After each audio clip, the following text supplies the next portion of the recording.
Now, many times I've always asked myself one question: where did all humanity begin? And why is it that there are those who are black and then there are those who are white? The reason why I've asked myself these questions is because much of what we consume from the media has always perpetuated differences and told us that we are different from others and that there's those who are superior to others. Many believe that whites are superior to blacks, yet this is something that is very debatable if you look at the history of blacks and also the history of whites. So in my research to answer these questions, I came across a clip by Richard Dawkins. Richard Dawkins is a British scientist and also a well-renowned author with many bestseller books across the world. And he was speaking about why all human races are Africans and that we all came from Africa and we must appreciate our roots in Africa. Let's watch this, then come back and talk about it more. Dr. Dawkins, I'm noticing that wonderful shirt you have on right now. It says that we are all Africans. Now,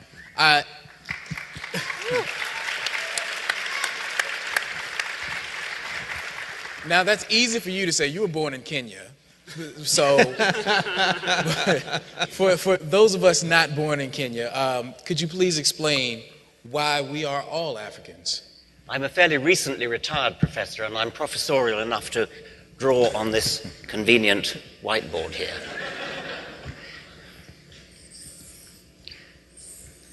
That is 6 million years ago, and that is the common ancestor of chimpanzees and bonobos and humans. That is about 7 million years ago, and that is the common ancestor of all those and gorillas. That's about 12 million years ago, and that's the common ancestor of all those and orangutans. Orangutans, as you know, are Asian apes. Gorillas, humans, bonobos, and chimpanzees are African apes. Darwin conjectured, long before there were any available fossils, that the right place to look for human fossils was Africa, and he worked that out by pointing out that humans most resemble the other African apes, namely chimpanzees, well, they didn't call them bonobos in those days, and gorillas. The reason that we know approximately the date of the common ancestor is molecular evidence comparing the genes, comparing the proteins of these various animals. It's possible to calibrate the date at which a common ancestor happened, and we can date the common ancestor of humans and chimpanzees and bonobos at about 6 million years ago. Unfortunately, there are no fossils down this line here, possibly because they're forest-dwelling animals.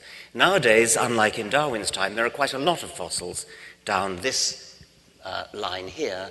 They're all in Africa. We've got the genus Australopithecus, sort of about halfway down, Ardipithecus there, and Homo habilis there, Homo erectus about there, and then Homo sapiens, archaic Homo sapiens there, and then modern Homo sapiens there. Lots and lots of little branches, quite well documented in the fossil record here, all extinct except the last one, Homo sapiens. You may have heard the phrase out of Africa. There were two out of Africas. Homo erectus, about a little over 1.5 million years ago, left Africa and colonized Asia and Europe, and arguably Indonesia as well. No, not arguably, definitely Indonesia. That's the first out of Africa. The second out of Africa is very recent, probably less than 100,000 years ago. If you look molecularly, if you look at the molecules of modern human races, they are astonishingly uniform, and such variation as there is mostly within Africa. So that suggests that the deepest divides of cousinship in our species are within Africa. The whole of the rest of the world is a very, very recent branch off the human species. If you look at the amount of variation in the human species genetically, it's extremely low. We are a very, very uniform species compared to other species, even chimpanzees. It's been said that if you take two chimpanzees from the same forest in Africa, they're likely to be more different from each other genetically than any two humans in the world. It's a bit surprising when you consider that we, to our eyes, at least look more different. But the genetics is very clear that we are an astonishingly uniform species. We are all one species, one very uniform species, and we originate very recently in Africa. We are all Africans. Thank you. Richard, how you doing? I got this for you. Oh, look at that. Are we getting that on where's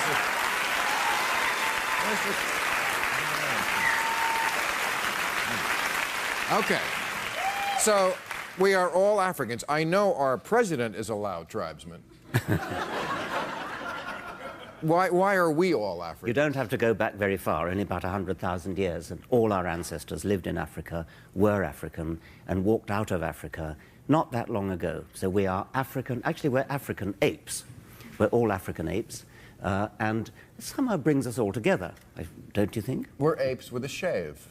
Yeah, exactly right, yes. But Christine O'Donnell, who I showed the clip of last week, said that she does not believe in evolution, believes it's a myth, because she said, how come we don't see apes evolving now? Why don't you go to the zoo and see the monkey evolving, you know, before our eyes? I know this is what they call a softball here in America, but for those who don't... You know. That is spectacularly stupid and...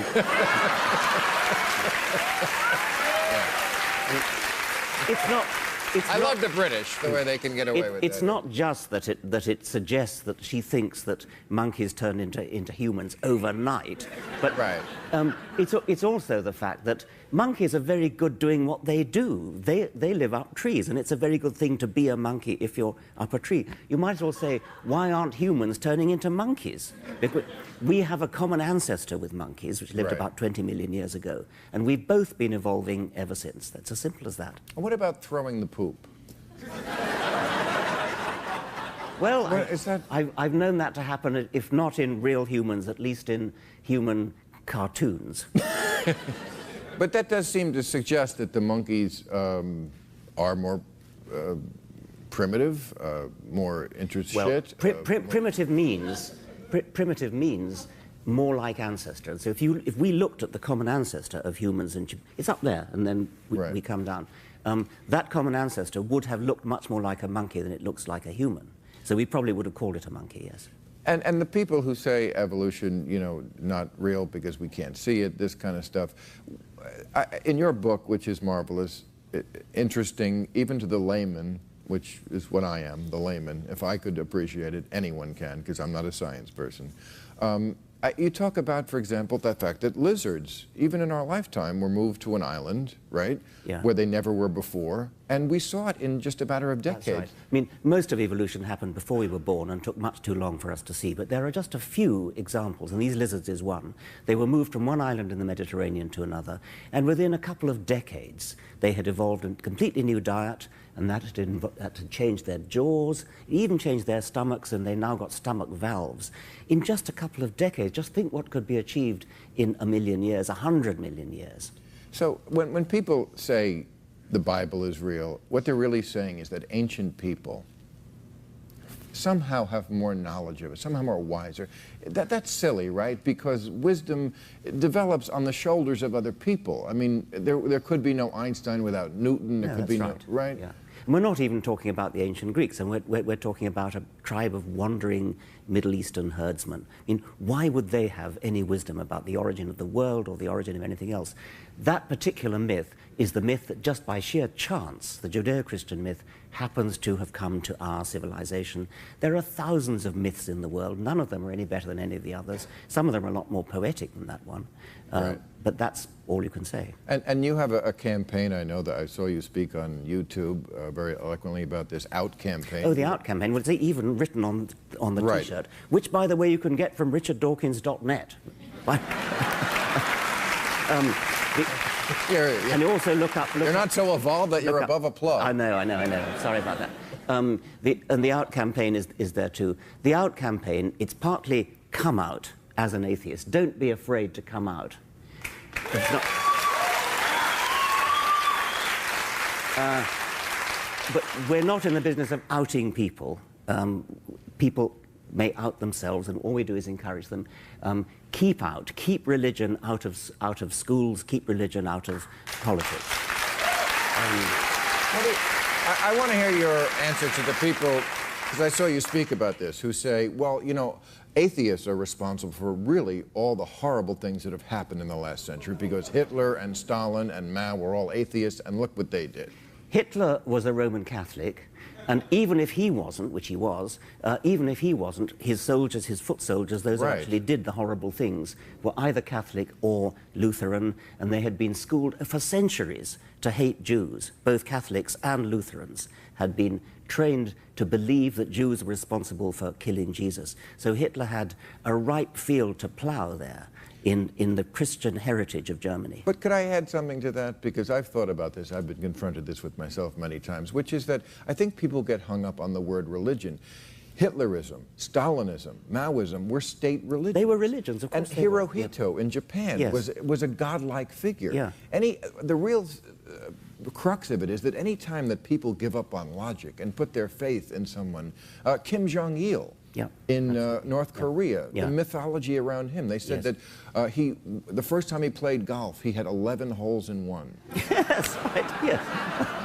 That's religion. That's right. And the point is that there is no logical pathway that would lead you from atheism to do those terrible things. Right. There is a logical pathway that would lead to that either from a Christian religion or something like that, or from one of these state religions like Nazism, like Stalinism, and so on. You really can justify doing those awful things if you believe something as strongly as religious people do. But nobody's going to go and kill for the sake of atheism. Why on earth would you? Right. In France this week, they passed a law that you cannot wear the burqa. Now, I know you feel, as I do, it doesn't really matter what you wear, but just speak a little about what goes on in the schools of... Right. I mean, I think there, as you imply, there are much worse things than the clothes you wear. A couple of months ago, I visited a British Islamic school, one of the best in the country, and the headmaster was a leading Muslim in Britain. And I spoke to about 6 of the girls. Only the girls and boys are kept strictly separate, of course. And I learned that every single pupil in that school did not believe in evolution. And the pupils that I spoke to quite clearly think that the Quran is a superior source of scientific information than evidence. And they told me, for example, that salt water and fresh water don't mix. The reason? Because it says that in the Quran. Now, alas, I lacked the presence of mind to turn to the teacher sitting next to me and say, will you please, at the very next science lesson, get some salt water, get some fresh water, and mix them and see what happens? Well... And my guess is that even if she did that, and sure enough they would mix, they still would believe the Quran, because the Quran takes precedence over fact, evidence. Whether water is salt or fresh, shit floats.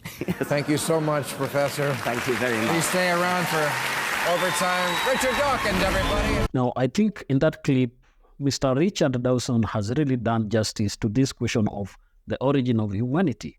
And research has also shown very many times that Africa is the cradle of mankind. It remains the birthplace of whole humanity. And therefore, why is it that we still have these differences that we continue seeing? Why is it that some people feel that because they are in a certain place or because they are of a certain skin color, they are more superior to others? I think such thoughts and such perceptions can only be held by people who do not take time to read and even research on how human beings exist. If you look at even how we are as a people, you find that blacks have a lot of things that make them superior. For example, the skin pigmentation, which is the melanin that makes us black, has a lot of things that it does to us. And I think there is a clip here that I posted some time back about an African professor explaining how blacks are superior and how melanin is so important to human existence. So this tells you that Africans, whites, and everybody who is a human being must always remember that we are one thing, and that the division that is perpetuated all over by media and the elites from different parts of the world cannot really be the truth that we take.